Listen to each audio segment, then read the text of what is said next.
और बता दें, छत्तीसगढ़ में 1 अप्रैल से जहां जमीनों की रजिस्ट्री पर मिलने वाली 30% की छूट खत्म हो गई है, वहीं शराब की कीमत में वृद्धि कर दी गई है। इन बदलावों से शासन को जहां अधिक राजस्व प्राप्त होने की उम्मीद है, वहीं विपक्ष से लेकर हमलावर नजर आ रही है। देखिए इस रिपोर्ट। छत्तीसगढ़ में 1 अप्रैल से कई बदलाव धरातल पर लागू हुए। प्रदेश में पिछले 5 सालों से रजिस्ट्री में मिल रही 30% की छूट समाप्त कर दी गई, तो वहीं शराब की कीमत में वृद्धि की गई है। प्रदेश में शराब अब 150 रुपए तक महंगी हो गई। अब तक कोरोना और गौठान के विकास के लिए लगाए जा रहे सेस को समाप्त कर दिया गया। अब इंफ्रास्ट्रक्चर और डेवलपमेंट के लिए टैक्स लगाया गया है। राज्य सरकार का प्रयास है कि नई आबकारी नीति से लगभग 10,000 करोड़ का राजस्व प्राप्त हो। इसी तरह रजिस्ट्री में छूट समाप्त करने से भी सरकार के राजस्व में वृद्धि होगी। लेकिन अब कांग्रेस इसे लेकर राज्य सरकार पर हमलावर है। पीसीसी चीफ दीपक बैज कहते हैं कि 1 अप्रैल को सरकार ने जनता को अप्रैल फूल बनाया है।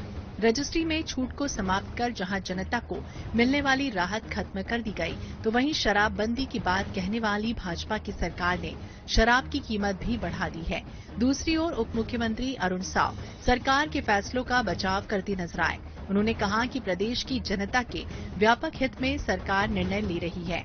उन्होंने कांग्रेस पर ही जनता को ठगने के आरोप भी लगाए। आज छत्तीसगढ़ की जनता भी खुद को भाजपा से ठगा हुआ महसूस कर रही है।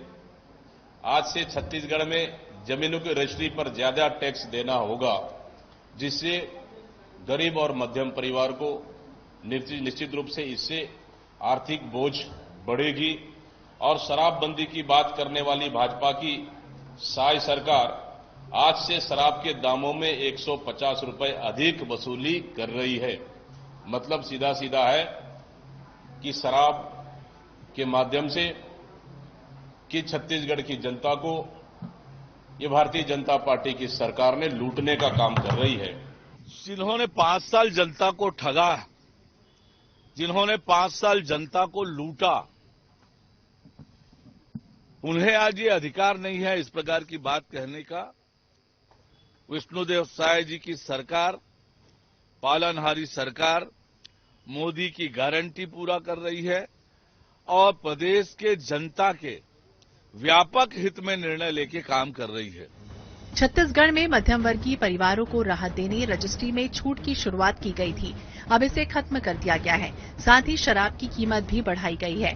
ऐसे में सरकार के राजस्व में वृद्धि तो होगी, लेकिन चुनाव के समय इसका सियासी असर भी देखने को मिल सकता है। INS 24/7 के लिए रायपुर से गौरव शर्मा की रिपोर्ट।